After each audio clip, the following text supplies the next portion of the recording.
Les pierres humides du cachot reflétaient la lumière vacillante d'une torche lointaine. Isabelle de Andreu gisait immobile sur la paillasse pourrie, les mains enchaînées et la robe déchirée. Ses yeux, autrefois brillants comme des pierres, précieuses dans les salons de Séville, fixaient maintenant les taches d'humidité sur le mur de pierre. Le silence était absolu. Seul le goutte-à-goutte régulier de l'eau s'écoulant des hauteurs du château se faisait entendre. Chaque goutte marquait le passage du temps dans ce lieu où le jour se fondait dans la nuit. La femme qui avait autrefois imposé le respect des nobles et du clergé respirait désormais l'air vicié d'un cachot. Ses lèvres étaient sèches. Les chaînes avaient laissé des marques rougeâtres sur ses poignets. Ses cheveux, autrefois tressés en rubans de soie raffinés, pendaient sales et emmêlés sur ses épaules. La tunique qu'elle portait, autrefois en lin fin, n'était plus qu'un chiffon taché de boue et de larmes. Une souris glissait sur le sol en pierre. Isabelle l'observait sans bouger. Le petit animal la fixa un instant avant de disparaître dans les fissures du mur. Même les créatures les plus humbles ne voulèrent pas rester dans cet endroit abandonné. Le froid s'infiltrait par toutes les fissures. Isabelle ferma les yeux et sentit ses lèvres trembler. Ce n'était pas seulement le froid du cachot, c'était le froid de la solitude absolue, celui de savoir que le monde extérieur avait continué sans elle, comme si elle n'avait jamais existé. Au loin, les cloches de la cathédrale sonnaient l'heure. Le même son qui annonçait autrefois ses prières matinales lui rappelait maintenant que la vie continuait, alors qu'elle gisait vivante. Le carillon résonnait d'un passé qui semblait appartenir à quelqu'un d'autre. Ses mains, autrefois douces, grâce aux onguents et aux soins des servantes, étaient maintenant couvertes de callosité et de blessures. Ses ongles, cassants et sales, avaient gratté les pierres durant des nuits de désespoir. Chaque marque sur ses doigts racontait une histoire de résilience silencieuse. La lumière de la torche vacilla.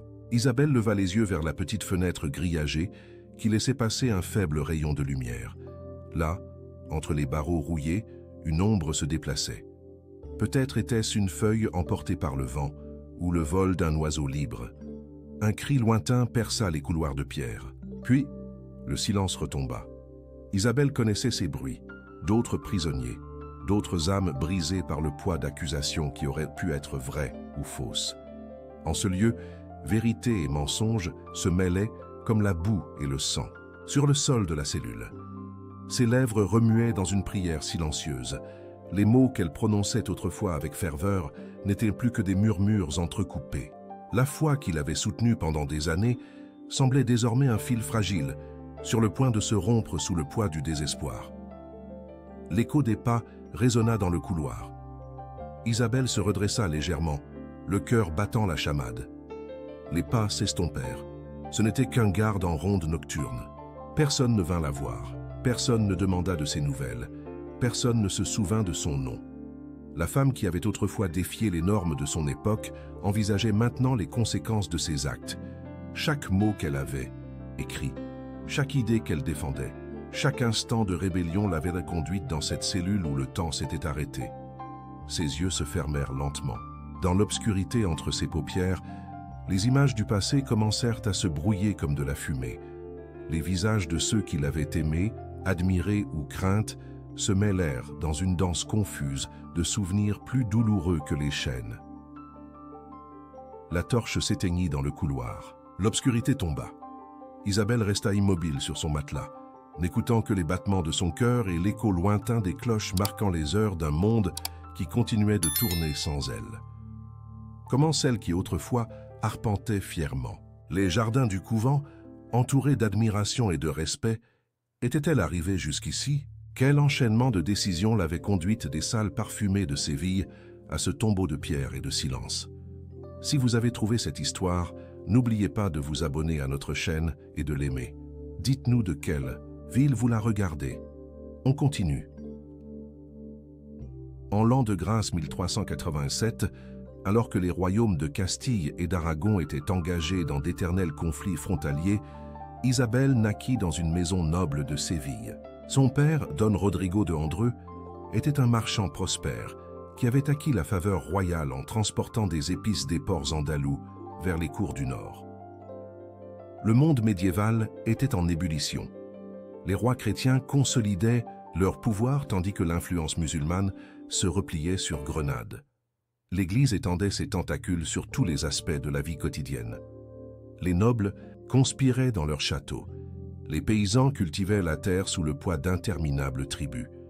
Dans ce contexte d'alliances fragiles et de loyauté changeante, la famille Andreu occupait une position privilégiée, mais précaire.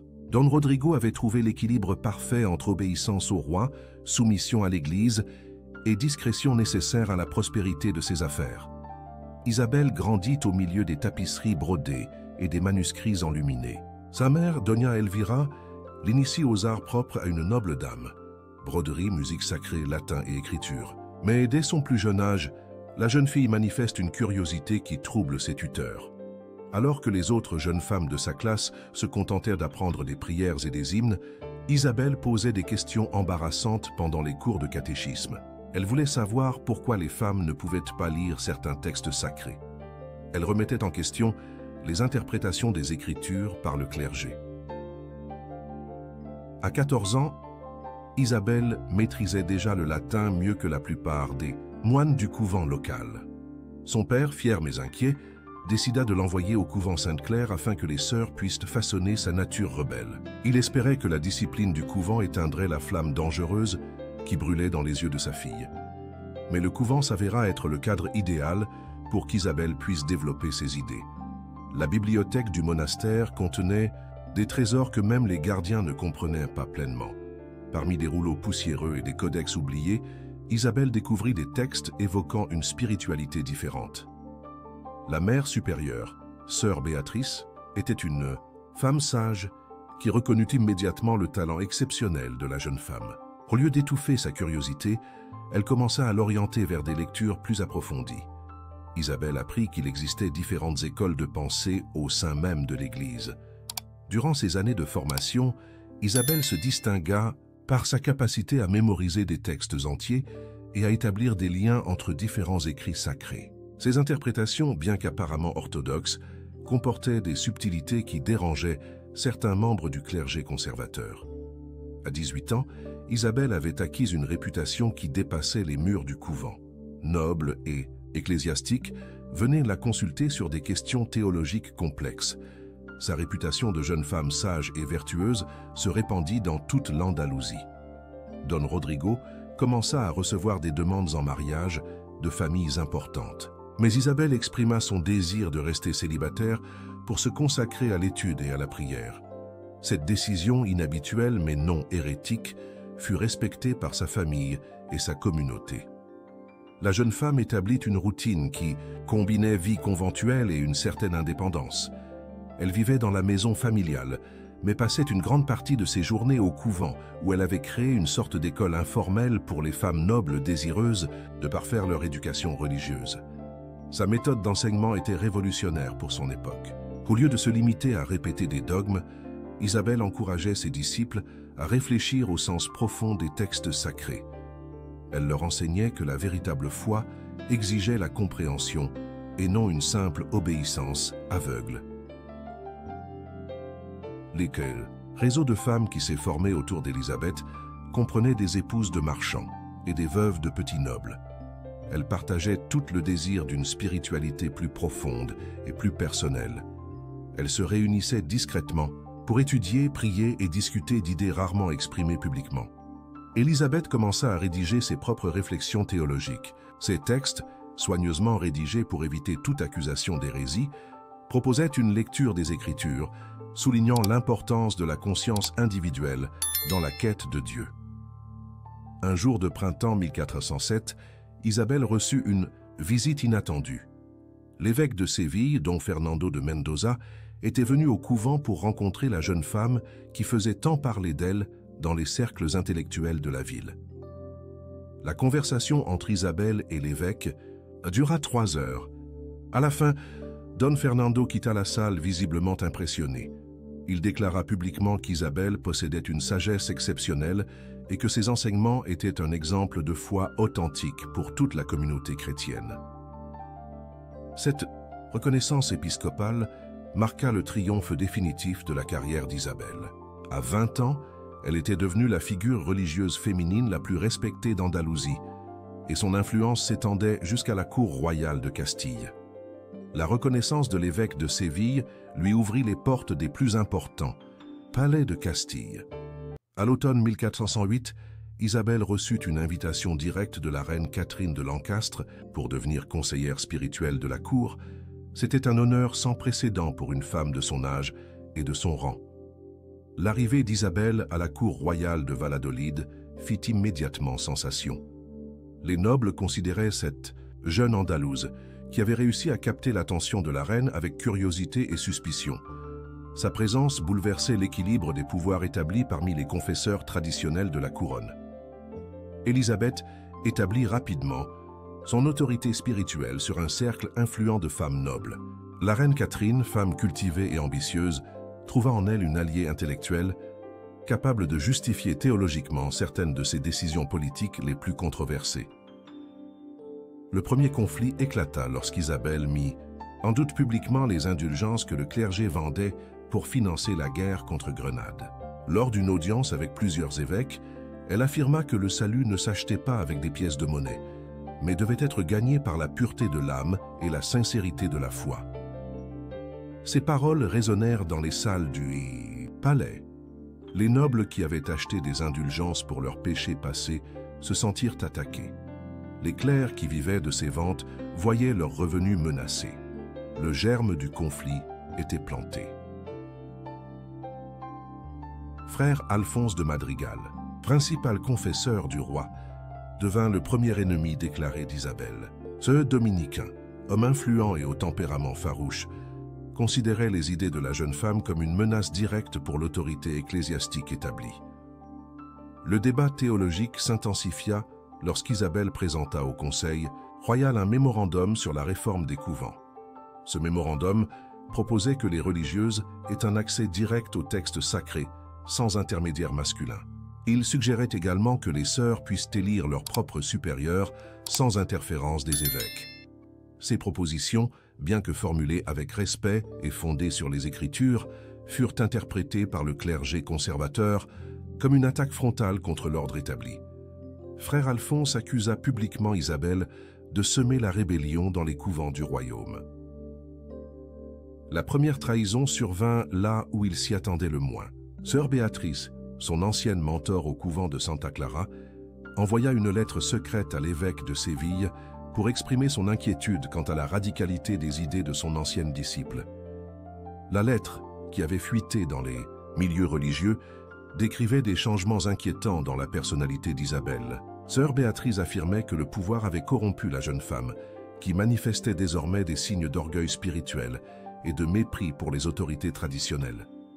Cette accusation de son propre mentor a touché Isabelle.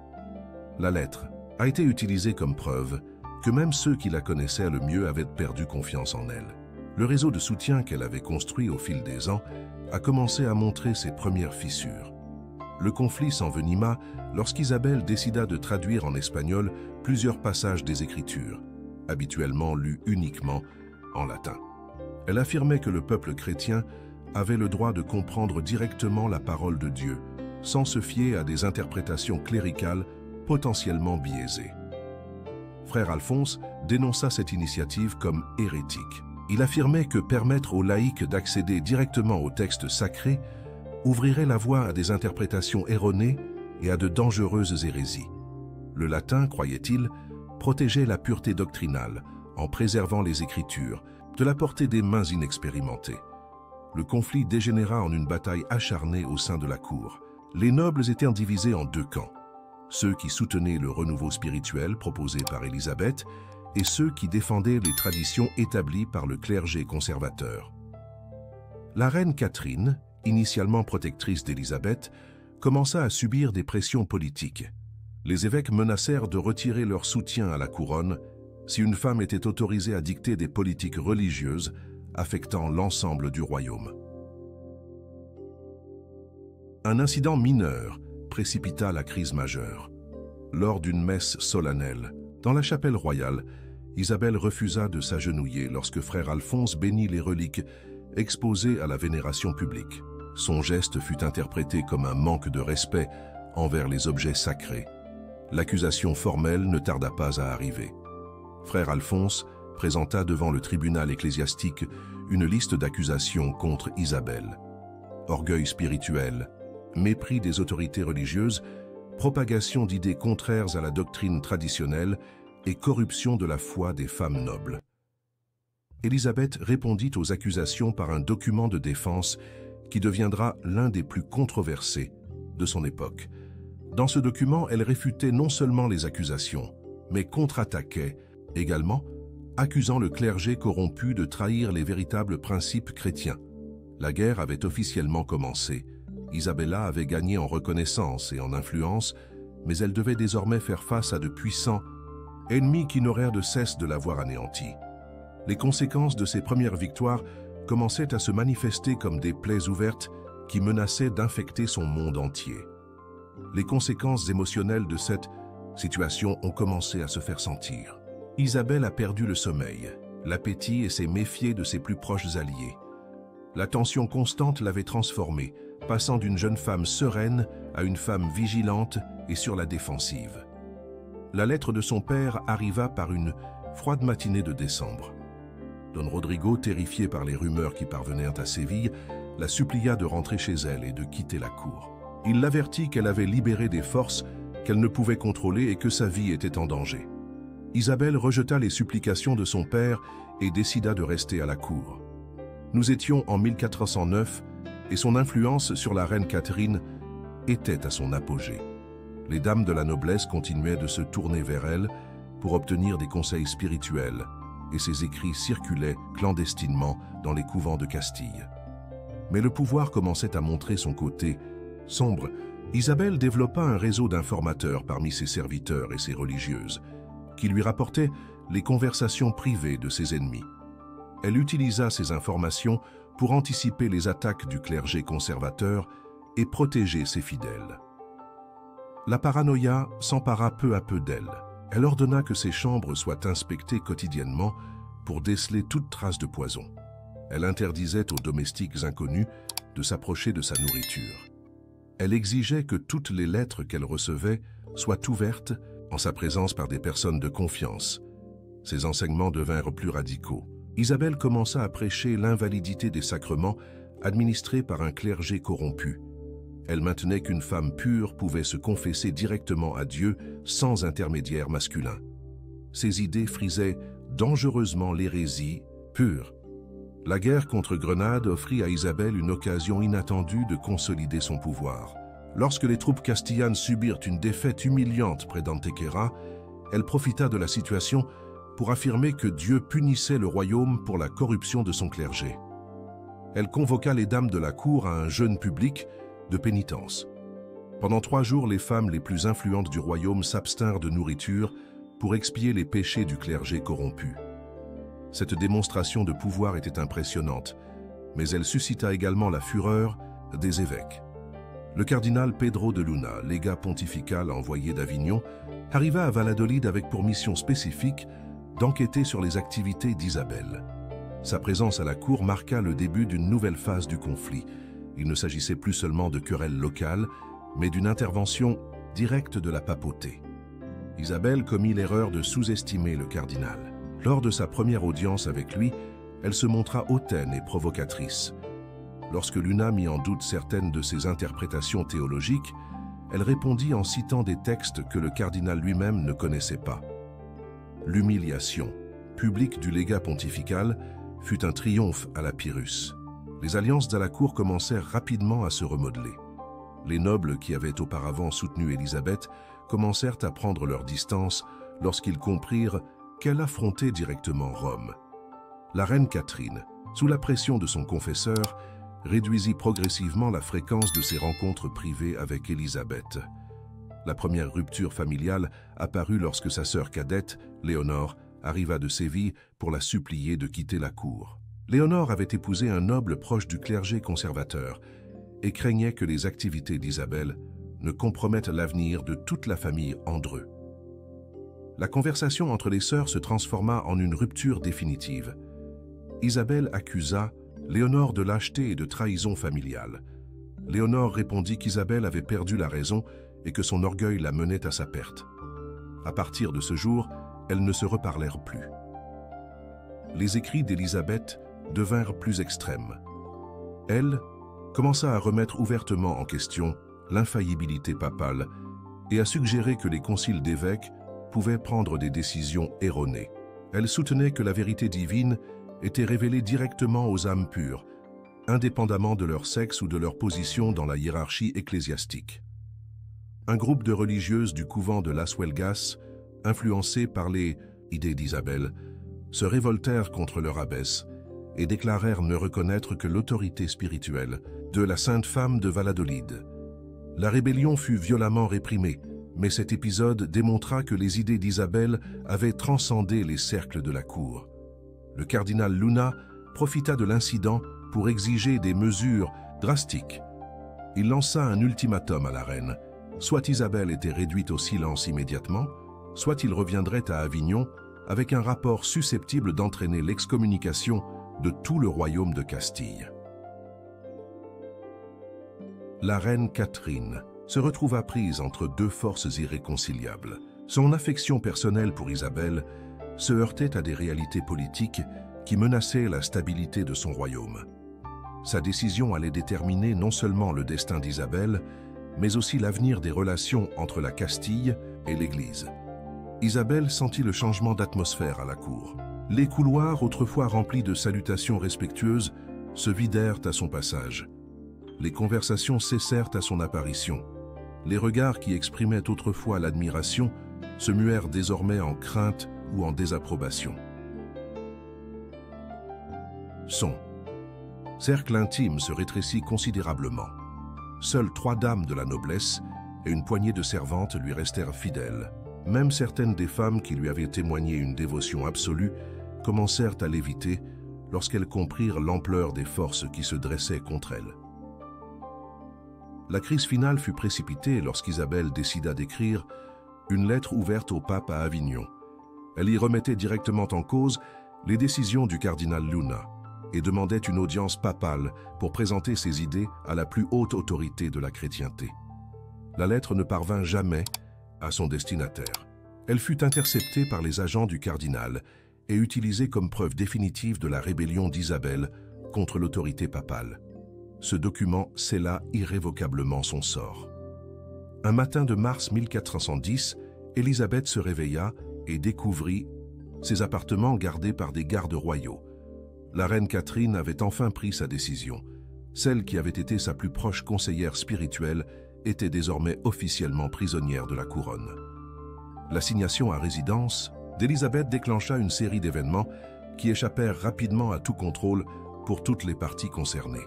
Les dames qui lui étaient restées fidèles organisèrent des manifestations silencieuses dans les couloirs du palais, refusant de participer aux cérémonies religieuses officielles jusqu'à la libération de leur mentor. Le cardinal Luna interpréta ces manifestations comme la preuve qu'Isabelle avait corrompu de manière irréversible les femmes de la cour. Il exigea que tous les partisans de la prisonnière soient interrogés individuellement afin de déterminer l'étendue de son influence hérétique. Les interrogatoires commencèrent aussitôt. Une à une, les dames furent conduites devant un tribunal improvisé où elles durent renoncer publiquement aux enseignements d'Isabelle. Certaines cédèrent sous la pression et dénoncèrent leur ancien mentor. D'autres tinrent bon et furent renvoyées sur leur terre familiale sous bonne Gardes Doña María de Guzmán. La plus fidèle de ses disciples surprit tout le monde en révélant, lors de son interrogatoire, qu'Isabelle entretenait une correspondance secrète avec des groupes de femmes d'autres royaumes. Ces lettres, immédiatement confisquées, démontrèrent que l'influence d'Isabelle s'étendait bien au-delà des frontières de la Castille. Des documents interceptés ont révélé l'existence d'un réseau clandestin, comprenant des couvents en Aragon, en France et dans les États italiens. Isabelle promouvait une réforme religieuse internationale, remettant en question l'autorité masculine en matière spirituelle. L'ampleur de son activité clandestine terrifiait même ses partisans. Le cardinal Luna s'appuya sur ces révélations pour affirmer qu'Isabelle n'était pas une simple rebelle locale, mais la chef d'une conspiration internationale contre l'Église. Il envoya d'urgence des émissaires à Rome et à Avignon pour signaler la découverte de ce qu'il qualifia de hérésie organisée d'ampleur continentale. Isabelle, confinée dans ses appartements, apprit ces accusations par l'intermédiaire d'un serviteur fidèle. La nouvelle la bouleversa complètement. Elle réalisa qu'elle avait largement sous-estimé les conséquences de ses actes et qu'elle risquait désormais d'être exécutée.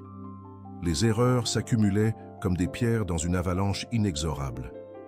La correspondance secrète qu'Élisabeth avait jugée discrète avait été déchiffrée par les espions papaux pendant des mois. Chaque lettre qu'elle écrivait, chaque contact qu'elle établissait, chaque idée qu'elle partageait avait été méticuleusement documentée par ses ennemis.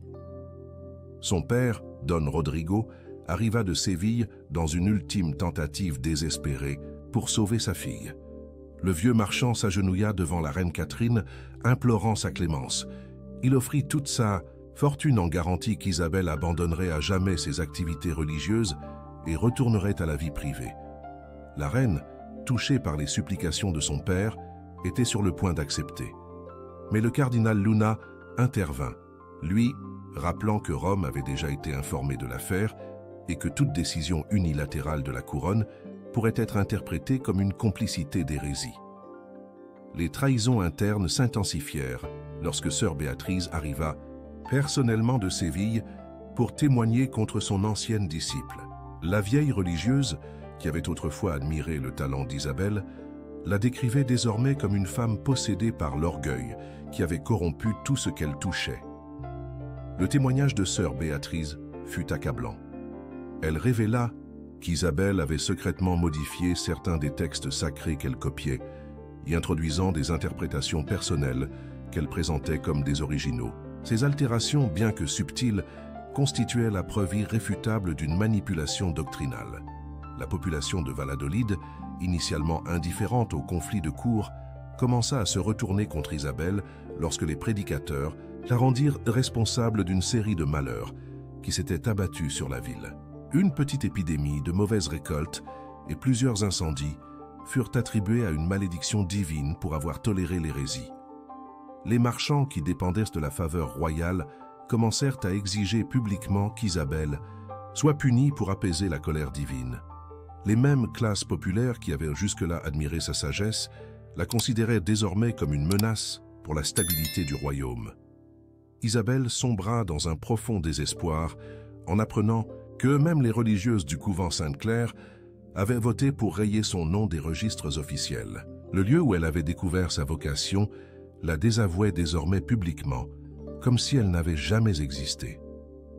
Ces dernières lettres, écrites en secret et transmises clandestinement par une servante fidèle, décrivaient une femme brisée qui ne reconnaissait plus le monde qui l'entourait. Elle racontait des cauchemars récurrents où elle se voyait entourée de visages l'accusant dans des langues incompréhensibles. La perte de contrôle se manifestait physiquement. Isabelle a développé des tremblements des mains qui l'empêchaient d'écrire clairement. Elle a perdu beaucoup de poids et ses cheveux ont commencé à grisonner prématurément. Les gardiens ont rapporté qu'elle se parlait à elle-même la nuit, entretenant des conversations imaginaires avec des personnes absentes. L'isolement devint total lorsque la dernière de ses fidèles servantes fut arrêtée pour tentative de contrebande de courrier. Isabelle se retrouva complètement seule, sans contact avec le monde extérieur, ne comptant que sur les gardes pour subvenir à ses besoins essentiels. Un après-midi d'octobre, alors qu'elle contemplait par sa fenêtre les jardins du palais qu'elle avait autrefois arpentés en dame respectée, Isabelle vit approcher un cortège officiel. Les bannières qu'il portait n'étaient pas celles de la cour castillane, mais celles de Rome aux couleurs papales. L'Inquisition était enfin arrivée à Valladolid. L'inquisiteur pontifical Thomas de Torquemada arriva à Valladolid, fort, d'une réputation qui glaça le sang des hérétiques et des pécheurs dans toute l'Europe. Sa présence transforma immédiatement l'atmosphère à la cour. Les nobles, qui avaient jusque-là murmuré des complots, marchèrent désormais en silence, craignant que la moindre parole ne soit interprétée comme suspecte. Isabelle fut transférée de ses appartements paladins à une cellule au sous-sol du château. Le contraste était saisissant. Des tapisseries brodées et des fenêtres donnant sur les jardins, elle fut remplacée par des murs de pierre humides et une fenêtre à barreaux qui laissait à peine filtrer la lumière. Le premier interrogatoire eut lieu dans une pièce austère éclairée par des torches. Torquemada, vêtu de robe noire, était assis derrière une table en chêne, tandis que 2 scribes notaient chaque mot. Isabelle, affaiblie par des mois de détention, fut amenée devant lui entravée. Les premières questions semblaient anodines. Torquemada s'enquit de son éducation, de ses professeurs, des livres qu'elle avait lus. Isabelle répondit d'une voix tremblante, mais avec dignité. Elle ne réalisait pas que chaque réponse était une pièce de plus du puzzle que l'inquisiteur était en train de reconstituer. Le piège fut refermé lorsque Torquemada présenta les lettres interceptées. Un par un, il lut à voix haute les passages dans lesquels Isabelle remettait en question l'autorité papale, défendait l'accès direct des femmes aux textes sacrés et promouvait ses interprétations personnelles des Écritures. Isabelle tenta de défendre ses propos en affirmant qu'elle avait toujours agi par foi sincère et par amour pour Dieu. Torquemada l'interrompit brusquement. Il lui expliqua que la sincérité n'excusait pas l'hérésie et qu'un amour mal dirigé pouvait devenir le pire des péchés. L'acte d'accusation fut lu en latin par un notaire pontifical. Élisabeth fut accusée d'hérésie doctrinale, de corruption de la foi féminine, de sédition contre l'autorité ecclésiastique, de falsification de textes sacrés et de conspiration internationale contre la Sainte Église. L'humiliation publique commença lorsqu'Isabelle fut exhibée sur la place principale de Valladolid, coiffée du San Benito jaune, San Benito, qui identifiait les hérétiques. Des milliers de personnes se rassemblèrent pour admirer celle qui avait autrefois été admirée pour sa sagesse. Certains lançaient des insultes, d'autres gardaient un silence de mort. Son père, Don Rodrigo, était parmi la foule. Le vieux marchand pleurait ouvertement à la vue de sa fille exposée aux railleries publiques. Il avait dépensé toute sa fortune en pots de vin inutiles pour la sauver. Il ne pouvait désormais qu'assister, impuissant, à la destruction de sa lignée. Le procès s'éternisa pendant 2 mois. Chaque jour apportait de nouvelles preuves contre elle. Anciens alliés, serviteurs achetés et ecclésiastiques ambitieux, défilèrent devant la cour fournissant des preuves, réelles ou inventées, des activités hérétiques d'Élisabeth. La reine Catherine fut contrainte de témoigner contre son ancien conseiller spirituel. La voix brisée, elle déclara qu'Élisabeth avait abusé de sa confiance pour promouvoir des idées contraires à la doctrine catholique. Elle nia avoir consciemment soutenu une quelconque hérésie et se déclara victime de manipulation de la part de l'accusé. Sœur Béatrice a livré le témoignage le plus accablant. Elle a révélé avoir observé pendant des années Isabelle modifier subtilement les textes qu'elle copiait, y introduisant des interprétations personnelles qu'elle présentait comme des originaux. Elle a décrit son ancienne disciple comme une femme corrompue par l'orgueil, ayant complètement perdu l'humilité chrétienne. La défense d'Isabelle fut pitoyable. Sans avocat ni témoin disposé à la défendre, elle fut contrainte de se défendre, seule devant des magistrats qui avaient déjà statué sur son sort. Ses arguments théologiques, autrefois brillants, résonnaient désormais comme le babillage d'une femme brisée. Les habitants de Valladolid, influencés par la propagande de l'Inquisition, exigeaient un châtiment exemplaire. Les marchés résonnaient de conversations accusant Isabelle de tous les maux qui s'étaient abattus sur la ville. L'épidémie, les mauvaises récoltes, les incendies, autant de conséquences de la tolérance à ces hérésies. Le tribunal prit ses distances avec l'accusé. Les nobles qui avaient auparavant sollicité ses conseils rivalisèrent alors pour démontrer publiquement leur orthodoxie catholique. Les dames qui avaient assisté à ces enseignements organisèrent des processions pénitentielles pour expier le péché d'avoir écouté des idées hérétiques. Des couvents de toute la Castille envoyèrent des lettres à la cour pour exprimer leur rejet d'Isabelle. Les religieuses, qui avaient autrefois admiré sa sagesse, la décrivaient désormais comme un instrument du diable qui avait tenté de corrompre la pureté de la vie religieuse féminine. Le cardinal Luna, satisfait du déroulement du procès, rédigea un rapport triomphal pour Rome. Il y décrivait comment l'intervention papale avait réussi à éradiquer une dangereuse hérésie qui menaçait de se propager dans toute l'Europe. Isabelle serait présentée comme un exemple de ce qui arrivait à ceux qui contestaient l'autorité de l'Église. Au cours des dernières semaines du procès, Isabelle a perdu sa capacité à monter une défense cohérente. Les interrogatoires prolongés, l'humiliation publique et l'isolement total ont brisé sa résilience mentale. Ses réponses sont devenues confuses et contradictoires. Un matin de décembre 1410, Torquemada annonça que la cour avait rendu sa décision définitive. Isabelle fut conduite dans la salle principale du château où une foule impatiente attendait son sort. L'inquisiteur se leva lentement et déplia le parchemin contenant la sentence. Sa voix résonna dans toute la salle d'audience, tandis qu'il prononçait les mots tant attendus. Isabelle de Andreu, pour les crimes d'hérésie doctrinale et de sédition contre la Sainte Mère l'Église, le tribunal vous condamne à être relaxé sous le bras séculier, afin que vous receviez le châtiment que vos péchés méritent.